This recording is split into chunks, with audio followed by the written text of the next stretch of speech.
Hello, it's Makeda, Voletta, also known as the Body Scientist. Hi to everybody out there. Right now, I'm going live on YouTube and live on IG. I just filmed this video on IG and YouTube, but I made a mistake and did it on the wrong YouTube page because I meant to do it on my YouTube page, The Body Scientist 81. But apparently, there's two different pages, The Body Scientist 81, which I don't understand where that came from. That there are, so it recorded on the other one that I don't use. So I'm doing it again on the correct YouTube page and also on IG, but I'm on my other IG page, the Renaissance Amazon. Okay, so for you on IG and YouTube who don't follow me, on my IG page at the_body_scientist, be sure to follow me there, okay? And be sure to follow me on YouTube, The Body Scientist 81. Okay, so in case you don't know me, I am an exercise and sport scientist, nutrition scientist, but I also have a background in biotechnology, okay? So I have been interested in the world of microbes and infectious disease since the 90s. This is something that I've been studying for a long time. I've taken a lot of microbiology and biochemistry and stuff like that. And so today I want to talk about the coronavirus. Because it's been such a huge hype. And right now I'm in New York where I'm finding out that they're like shutting down so many things because of this virus. Everybody's super paranoid, okay? So I want to go over some facts when it comes to the coronavirus and just prevention, okay? Now, first of all, thus far there's been 100,000 illnesses from the coronavirus and 3,000 plus deaths, okay? But when you compare that to the flu, there's been, in the coronavirus numbers I gave you, 100,000 illnesses, 3,000 plus deaths. That is worldwide. For the flu in the US alone, there's been 32 million illnesses, 310,000 hospitalizations, okay, and 18,000 deaths, okay, from the flu. So that goes to show you that the percentage of people, oh man, my IG just, hold on a minute. Hold on 1 second. My IG live. Okay, so my IG live just went out, so I'm restarting it. So people on IG, you missed the first few minutes of this, but you can catch this video at The Body Scientist 81 on my YouTube page. I'm starting to think I should stop recording live videos because too many issues with it sometimes. But I'm talking about the coronavirus facts and prevention. So we have worldwide 100,000 illnesses, 3,000 deaths from the coronavirus. In the flu, we have 32 million illnesses just in the US alone, 310,000 hospitalizations and 18,000 deaths. So as you can see, the flu is way more deadly, okay, than the coronavirus. Way more people die every year from the flu than the coronavirus. And every doctor that I've spoken to about this, everybody feels like it's being blown out of proportion. Also, the public doesn't really understand. Most people don't truly understand true immunity, okay? It has to do, oh God, I just did this video, so now doing this all over again, I'm like, there's a few things I need to explain. So what was I gonna say? That, first of all, true immunity starts with ourselves, okay? It starts with your microbiome. We have more bacterial cells in our gut and than we do cells in our body, okay? So we have more bacterial cells, foreign bacterial cells in our gut than we do cells in our actual body, okay? We have bacteria all over our skin. Women, we have a whole bacterial microbiota in our vaginal canal. There's thousands upon thousands of species of bacteria, billions upon trillions of different bacterial cells in our gut, on our skin, okay, in our vaginas. So, I'm sorry. It is incredibly important to maintain the microbiome. That's our first line of defense against infectious disease, okay? And I've been talking about this for years. If you haven't followed my work, you know I've been talking about probiotics for years. I have YouTube videos about them, and I'll put them below on below this YouTube video. I'll post some of my previous YouTube videos about the importance of maintaining your microbiome. Because every time you take antibiotics, and most people took antibiotics as a kid, as a baby, every time you take a cycle of antibiotics, it totally throws off your microbiome, okay? And the bad bacteria mutate. The bad bacteria mutate to the artificial man-made antibacterial agents, like the ones you find in the hand soap, that everybody's using antibacterial soap to wash their hands, and antibacterial hand sanitizer. All of that stuff creates super strains of bacteria, because bacteria mutate very quickly, and they create mutated strains that are resistant to that. So using all of that antibacterial hand sanitizer, antibacterial soap, aids in creating super strains of bacteria. Same thing is true with the viruses. You know, antiviral drugs also, viruses also mutate, okay? Viruses, bacteria are living organisms that reproduce, okay? Viruses are not living organisms, and they do not reproduce. Viruses hijack cells, and they inject their DNA into the cells, into your cells, to take over the cells, okay? But viruses and bacteria can both mutate. They cannot mutate to natural things that change the environment in which they can survive. Bacteria and viruses both have requirements for life. And I talk about this in previous videos, more in depth. But if there's an agent, like let's say there's a bacteria that loves, that hates oxygen. It dies in the presence of oxygen. Then if there's a whole bunch of bacteria that produce oxygen, and that bacteria that can't stand oxygen comes into an oxygenated situation, it will die, okay? And it doesn't mutate to that, but it can mutate to man-made chemicals, okay? Okay, and so this is why it's really important for everybody to constantly be taking probiotics, constantly making sure you get fermented foods in your diet.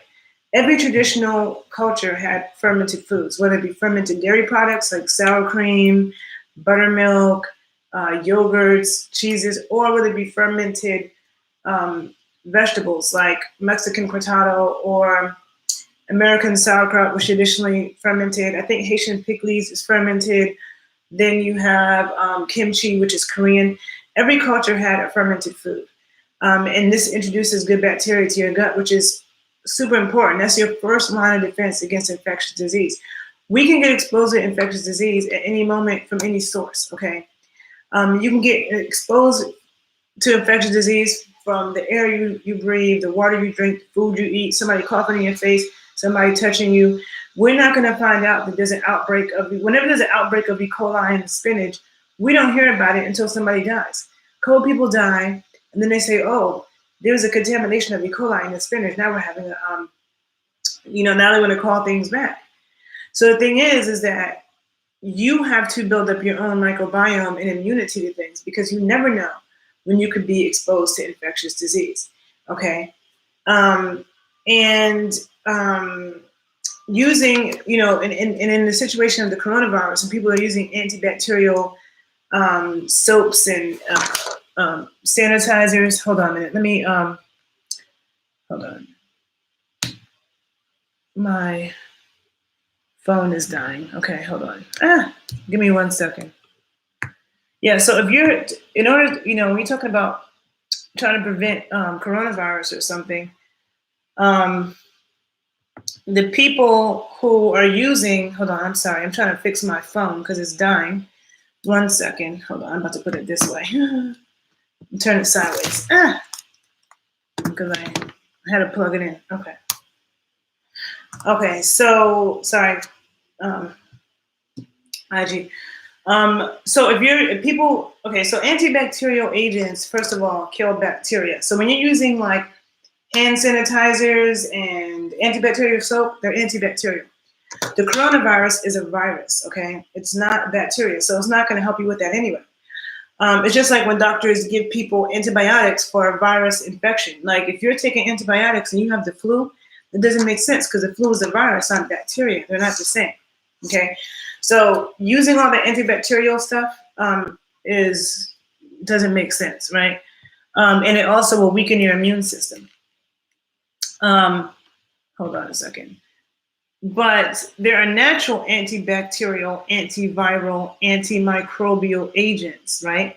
Things such as garlic, such as olive leaf extract, such as rosemary, such as oregano oil, such as grapefruit seed extract, Colorado silver. What else? Green tea. I think green tea and echinacea is super important for you when it comes to your immune system and building up your immune system and keeping it strong. I drink green tea every day, but you can green tea every day for years. Okay. All of those things. And when you're doing holistic things, it's the sum total of all of those things. The sum total of all of those things that builds up your immune system. But it definitely starts with the good bacteria in your gut. Okay. And on your skin. Just remember, every time, hold on, I'm trying to save my phone from dying. Okay. Okay, I'm gonna try to hold this phone right here because it's plugged into the charger and I can't sit it down for my IG. Okay. So remember, every time that you use some type of bacterial agent, take antibiotics, it's wiping out all your flora. When you use, I remember like 2 years ago, I ripped my navel ring out of my navel by accident on the pole. When I went to the hospital, they were giving me this topical like antibacterial agent to prevent infections. I did not use that at all. Instead, I used aloe and I used cannabis oil and coconut oil. That's another thing. Cannabis oil also has a lot of antibacterial, antimicrobial properties, as does olive oil. Okay. And so that's what I put on me. I did not at all use any, and I will not under any circumstance use that stuff because it kills all the bacteria on your skin, and then the bad bacteria mutate. The bad bacteria mutate quickly, and they're aggressive, and they take over colony space on your skin or in your gut, and then it messes up your whole microbiome. Your skin is also a huge part of your immune system. Okay, your skin protects your body, your internal body from what gets to come in. Okay, this is the reason why I'm always talking about it's so important about what you put on your skin. You don't want to be putting a whole bunch of chemicals and poison in your skin because chemicals and poison will get into your body now. That's more stuff that your body has to fight off and figure out what is this, what is that, what is this, and it pulls on the system. Okay, it depletes you and causes disease. Okay, so you want to put things in your skin that's going to nourish your skin, protect your skin, and not mess up and feed the good flora on your skin. Okay, I would rather not wash my hands than to use antibacterial soap. Okay, I have known since the 10th grade that is a problem. And I remember in 1999, the Museum of Natural History in New York City had a whole exhibit on the worldwide problem of antibiotic-resistant bacteria and antiviral-resistant viruses because of the overuse of antiviral drugs, antibacterial drugs. That's what I always felt like it was a problem for people to be going to Africa handing out antiviral drugs because all that stuff, the viruses mutate, create super strains. The issues with taking vaccines is that there's many different forms of a virus. So if you take the flu vaccine, when you take the flu vaccine, you may take it for one strain of the flu, but there could be 100 different strains of the flu. So this vaccine will protect against this strain, but not all these other strains, right? And then vaccines also introduce toxins into your body. But the whole mindset about vaccines is that when your body is exposed to an infectious organism, it can create defenses against it, right? It can create defenses to then fight it off in the future. So that builds your immune system. So when people want to live in a sterile environment and just, I never want to be exposed to any bacteria or viruses or any kind of germs, actually weakens your immune system. Being exposed to that actually is what strengthens your immune system. Whether or not you get infected and sick from that depends on your own microbiome, okay? Also, another thing, the people that have been dying from the coronavirus already have a suboptimal immune system. If you're a cancer patient, if you're super elderly, I don't just mean like a healthy 70-year-old, but like somebody who's elderly and frail and sickly babies, new babies, and people with just compromised immune systems are the ones who are dying from the coronavirus. Just because somebody gets exposed to it or gets infected by it doesn't mean it's going to kill them. And the death rate is actually very low. Okay. More people die from car crashes and the flu. Okay. Hold on, let me put this down. Okay. So the other thing is the masks, right? So the masks, they're not going to do much for you because they're only covering like a little piece of your face. Now, if you get a mask that's specially fit for you, that actually has to be specially fit so that's no air in, that's the only way it's really going to help in that way. But then it's not covering your eyes because the virus can get into your system through mucous membranes, through your nose, through your eyes, anally, vaginally. Like, it's not just through here.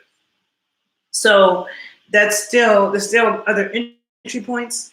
The virus lives for days on surfaces. So the mask was pretty silly to me as a way to try to prevent it. Also, the reality of viruses and bacteria, you can't contain them. When people think they can contain something in one place, that you can't. These are microorganisms that we can't see. They're going to jump around, no matter how hard you try to contain it. That's the same thing that's true with GMO foods. I have a whole video talking about the issue with GMOs, is that you can have Mexicans who are just totally against GMO corn, right? And they refuse to do GMO corn. But the GMO corn from the US will blow over into their crops and will get mixed no matter how hard they try to prevent it. You can have your own little farm in your backyard trying to grow everything organic, but it can still get contaminated by GMO and Monsanto. There's no stopping that, okay? It blows with the wind.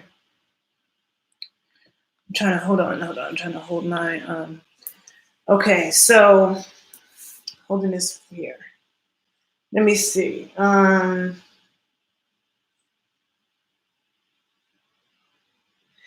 I don't know if I mentioned in this video that most of the food that we consume in the US comes from outside of the country, right?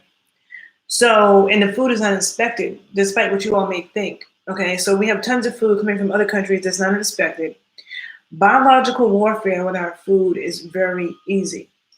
Even college students, just regular college students have access to deadly viruses and bacteria in laboratories, that they're working with in biology lab or microbiome lab or whatever, that they can easily just go out and set out into the public and cause a huge problem.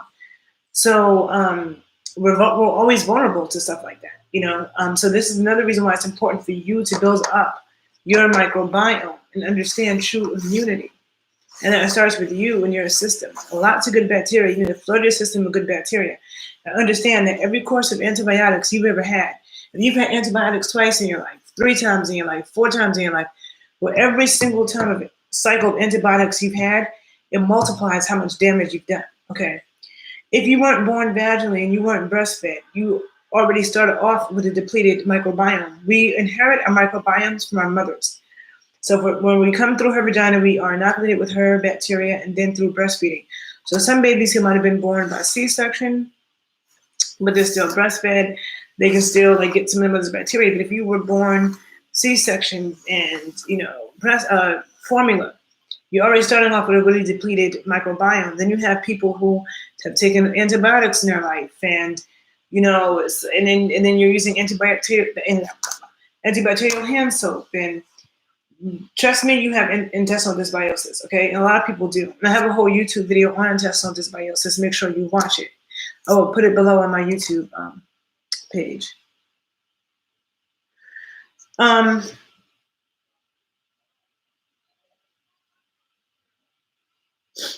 Yeah, so I think that I've said everything I needed to say. You want to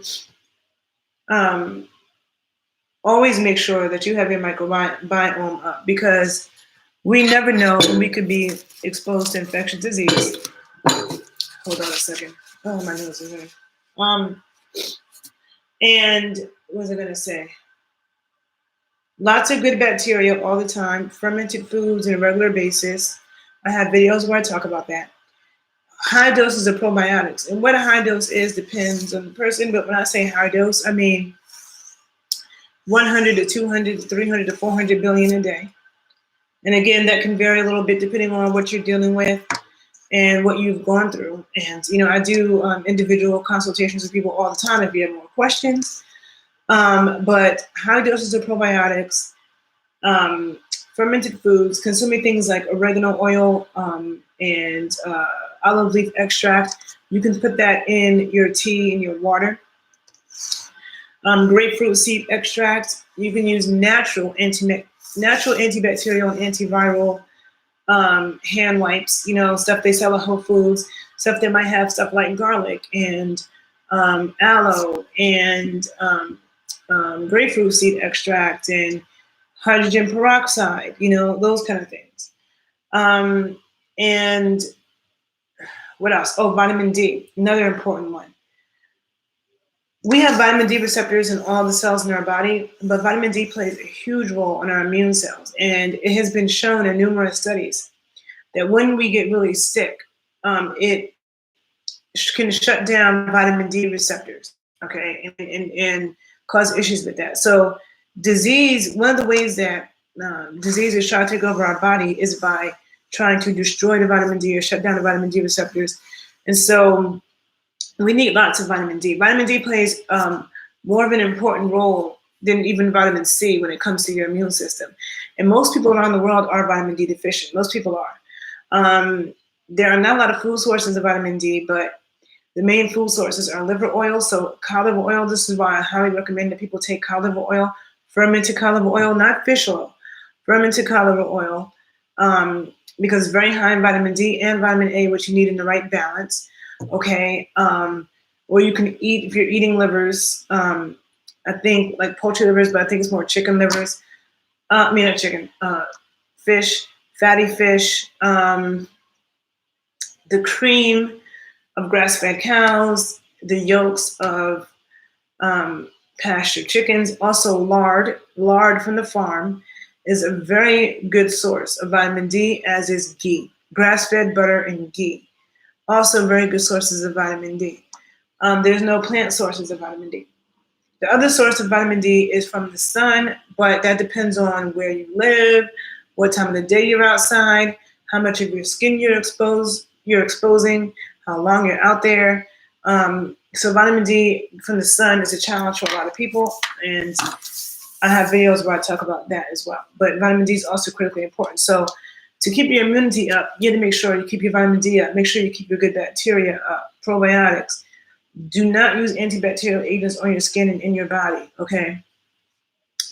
Consume things like green tea and echinacea, some olive leaf extract, some oil of oregano, aloe. You can, spray grapefruit seed extract. All of those things. Put grapefruit seed extract in your tea. Understand that the flu is way deadlier, and that the people who are dying from coronavirus are people who already have severely compromised immune systems, okay? So this fear that people have that they're going to go to a concert and get some disease, some virus is going to kill them tomorrow is really blown out of proportion. Sometimes we have to look at the stats and the facts and the statistics around things and compare them to other things to put it in perspective, okay? To put it in perspective. So I think that I made all the points I needed to make in this video.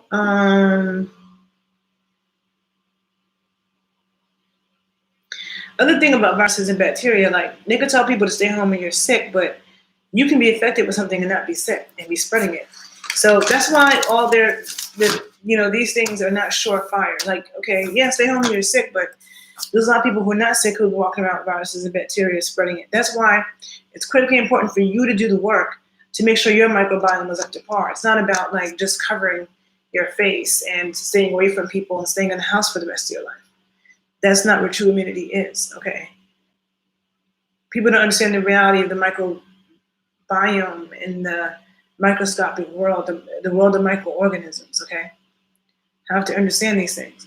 So be sure to check out my other YouTube videos on the microbiome. And the other thing too is that a lot of things I'm saying with the coronavirus and prevention, a lot of that is very similar to what I also say about safe sex and about condom usage and about, truly preventing infectious disease of any part of your body, whether it's your genitals, whether it's your upper respiratory tract, whether it's your scalp, your feet. You can get a bacterial viral infection anywhere in your body. And understanding, you don't want to try to prevent a problem by causing another problem. Okay? You don't want to try to prevent a problem by putting toxins on your skin that's now going to cause another problem. And so be sure to check out my videos on those topics, and I will put them below on this YouTube video. So if you're on Instagram, make sure you follow me on YouTube at TheBodyScientist81. You guys will learn a lot, trust me. Check out my other videos, and I'm always available for one-on-one consultations. If you're interested in working with me one-on-one, you can contact me directly at TheBodyScientist81@gmail.com. If you all have any questions, just let me know. I think I said everything I need to say, and thanks for listening. Share the video if you learned something, and have a great day. Bye, people.